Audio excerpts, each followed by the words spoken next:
ിരിക്കുന്ന വിഷയം കുരിശിൻ ചുവട്ടിലെ കൂട്ടായ്മ. അതാണല്ലോ അല്ലേ? അപ്പൊ ഞാൻ അതിൻ്റെ ഒരു സുവിശേഷ ഭാഗത്തോടു കൂടെ ആരംഭിക്കുകയാണ്. വിശുദ്ധ യോഹന്നാൻ എഴുതിയ സുവിശേഷം 19-ാം അധ്യായം 26 മുതലുള്ള വചനങ്ങൾ. യേശു തൻ്റെ അമ്മയും താൻ സ്നേഹിച്ച ശിഷ്യനും അടുത്തു നിൽക്കുന്നത് കണ്ട് അമ്മയോട് പറഞ്ഞു, സ്ത്രീയെ, ഇതാ നിന്റെ മകൻ. അനന്തരം അവൻ ശിഷ്യനോട് പറഞ്ഞു, ഇതാ നിന്റെ അമ്മ. അപ്പോൾ മുതൽ ആ ശിഷ്യൻ അവളെ സ്വന്തം ഭവനത്തിൽ സ്വീകരിച്ചു. എനിക്ക് തോന്നുമായിരുന്നു, കുരിശിൻ ചുവട്ടിലെ കൂട്ടായ്മയ്ക്ക് ഏറ്റവും പറ്റിയ ഒരു വചനഭാഗമാണിതെന്ന്. എന്ന് വെച്ചാല് കുരിശിൻ ചുവട്ടിലെ കൂട്ടായ്മയിൽ ആരൊക്കെ ഉണ്ടായിരുന്നുവെന്ന് സുവിശേഷം വിശുദ്ധ യോഹന്നാൻ വളരെ കൃത്യമായിട്ട് പറയുന്നുണ്ട്. യേശുവിൻ്റെ അമ്മയുണ്ടായിരുന്നു, അമ്മയുടെ സഹോദരി ഉണ്ടായിരുന്നു, ക്ലെയോപ്പാസിന്റെ ഭാര്യ മറിയം ഉണ്ടായിരുന്നു, മഗ്ദലന മറിയവും ഉണ്ടായിരുന്നു. തീർച്ചയായിട്ടും അവിടെ യോഹന്നാന്റെ സാന്നിധ്യവും ഉണ്ടായിരുന്നു. ഇവരെല്ലാവരും യേശുവിൻ്റെ സഹനയാത്രയിൽ പങ്കുചേർന്നവരാണ്.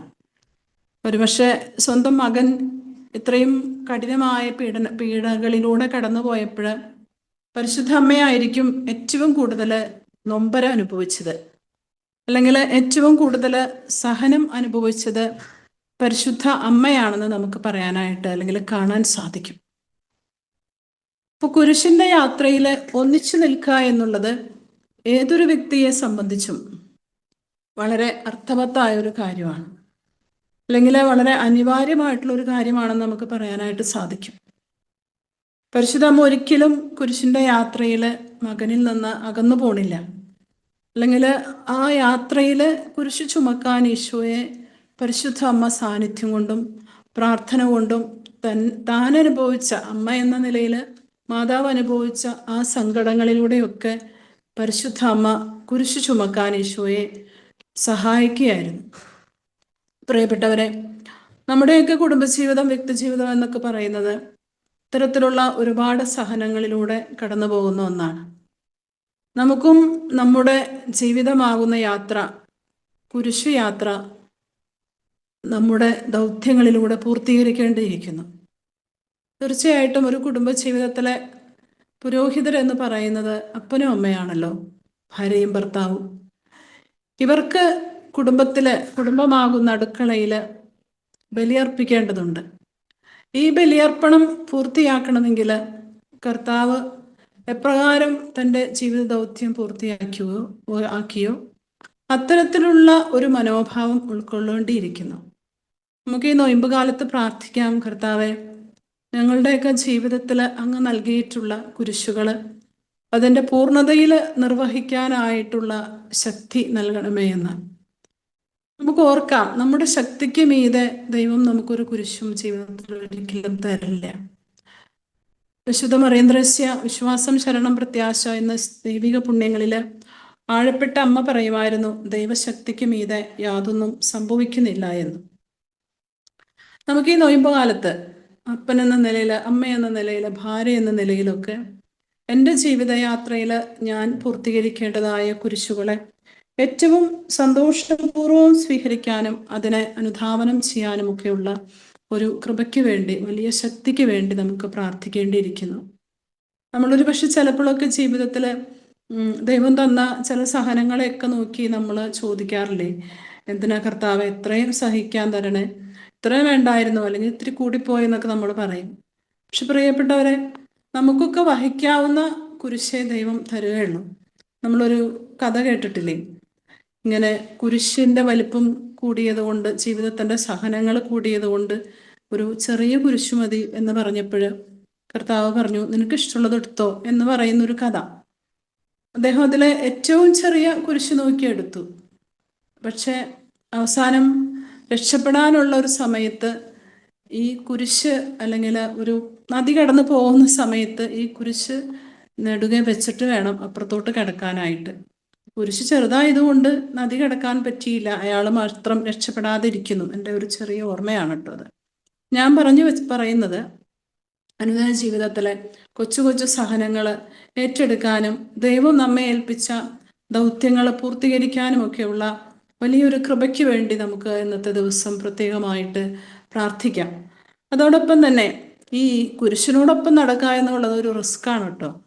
ഞാനെപ്പോഴും ചിന്തിക്കാറുണ്ട്, ഈ പരിശുദ്ധ അമ്മയും ഈ മഗ്ദലന മറിയവും യേശുവിൻ്റെ അമ്മയുടെ സഹോദരി, ഇവരൊക്കെ എങ്ങനെയാണ് ഈ ഒരു കഠിനമായ അല്ലെങ്കിൽ ഭയപ്പെടുത്തുന്ന ഒരു അന്തരീക്ഷത്തിലൂടെ യാത്ര ചെയ്ത് കർത്താവിനെ അനുധാവനം ചെയ്തത് എന്ന്.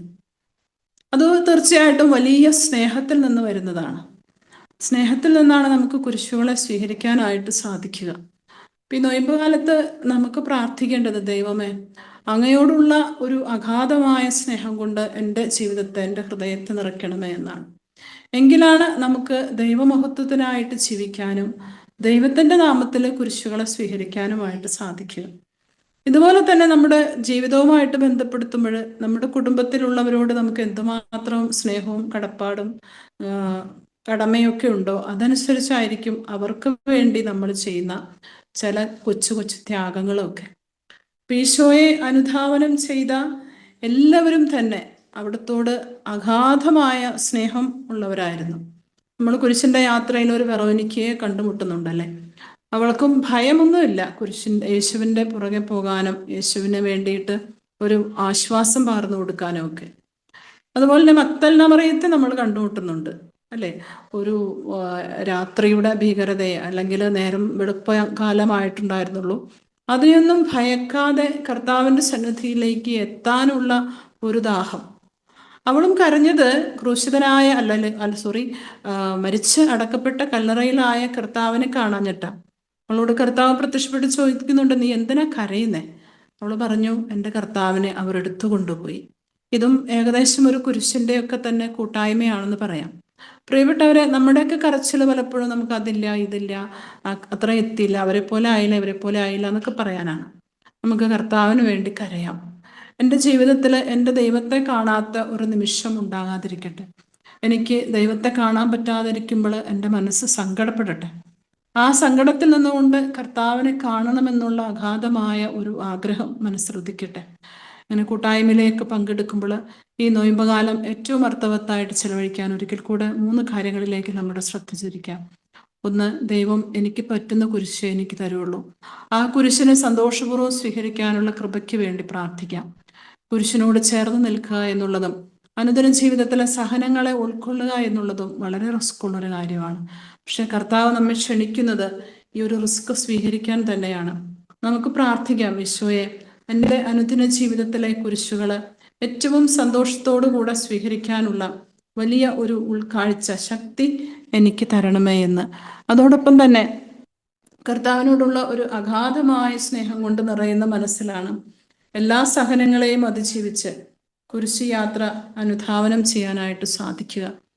അപ്പോൾ ഈ ദൈവസ്നേഹവും പരസ്നേഹവും നമ്മുടെ മനസ്സിൽ, നമ്മുടെ ജീവിതത്തിൽ ശക്തമായിട്ട് വളരാനും അതിനെ വളർത്താനുള്ളൊരു പരിശ്രമവും നമ്മുടെ ഭാഗത്ത് ഉണ്ടാകട്ടെ. എല്ലാവർക്കും നല്ലൊരു നൊയമ്പുകാലം ആശംസിക്കുകയാണ്. കുരിശിൻ്റെ വഴിയിലൂടെ നടന്ന് ഉത്ഥാനത്തിൻ്റെ സന്തോഷം അനുഭവിക്കാൻ ക്രിസ്തു നമ്മളെ എല്ലാവരെയും അനുഗ്രഹിക്കട്ടെ. എല്ലാവർക്കും നല്ല ദിവസം ആശംസിക്കുന്നു. നന്ദി. ഈശോ നിങ്ങളെ എല്ലാവരെയും അനുഗ്രഹിക്കട്ടെ. നമുക്കൊരു നിമിഷം കണ്ണുകളടച്ച് പ്രാർത്ഥിക്കാം. കാരുണ്യവാനായ ഈശോയെ, അനുദിന ജീവിതത്തിലെ ഞങ്ങളുടെ കൊച്ചു കൊച്ചു സഹനങ്ങളും സങ്കടങ്ങളും ഞങ്ങളായിരിക്കുന്ന ജീവിതാവസ്ഥയിൽ ഞങ്ങൾക്കുള്ള എല്ലാ ബുദ്ധിമുട്ടുകളും അങ്ങയുടെ തിരുസന്നിധിയിൽ സമർപ്പിച്ച് ഞങ്ങൾ പ്രാർത്ഥിക്കുന്നു. യേശുവേ, ഞങ്ങളുടെ ജീവിതത്തിലെ സഹനങ്ങളെ ഉൾക്കൊള്ളാനുള്ള വലിയ ശക്തി ഞങ്ങൾക്ക് തരണമേ. അങ്ങ് എപ്പോഴും കൂടെ ഉണ്ടെന്നും അങ്ങ് ഞങ്ങളുടെ കുരിശ് യാത്രയിൽ ഒപ്പമുണ്ടെന്നും വിശ്വസിക്കാൻ ഞങ്ങളെ ശക്തിപ്പെടുത്തണമേ. അതോടൊപ്പം ഈശോയെ, ഞങ്ങൾക്ക് വേണ്ടി മരിച്ച ഞങ്ങളോടുള്ള സ്നേഹത്തെ പ്രതി അങ്ങയുടെ ജീവിതത്തെ സഹനത്തിൻ്റെ ഒരു യാഗമാക്കി മാറ്റിയ അങ്ങയുടെ കുരിശുമരണത്തിൽ പങ്കുചേർന്ന് ഈ നോമ്പുകാലം ഫലദായകമാക്കി അങ്ങയെ അനുഗമിക്കുന്ന നല്ല ക്രൈസ്തവരാകാൻ, നല്ല മക്കളാകാൻ ഞങ്ങളെ അനുഗ്രഹിക്കണമേ. ഞങ്ങളുടെ ഹൃദയത്തിലും ഞങ്ങളുടെ കുടുംബത്തിലും അങ്ങയുടെ സാന്നിധ്യവും സമാധാനവും നിറഞ്ഞു നിൽക്കട്ടെ. നിത്യം പിതാവും പുത്രനും പരിശുദ്ധാത്മാവുമായ സർവേശ്വര എന്നേക്കും ആമേൻ. Thank you, sister.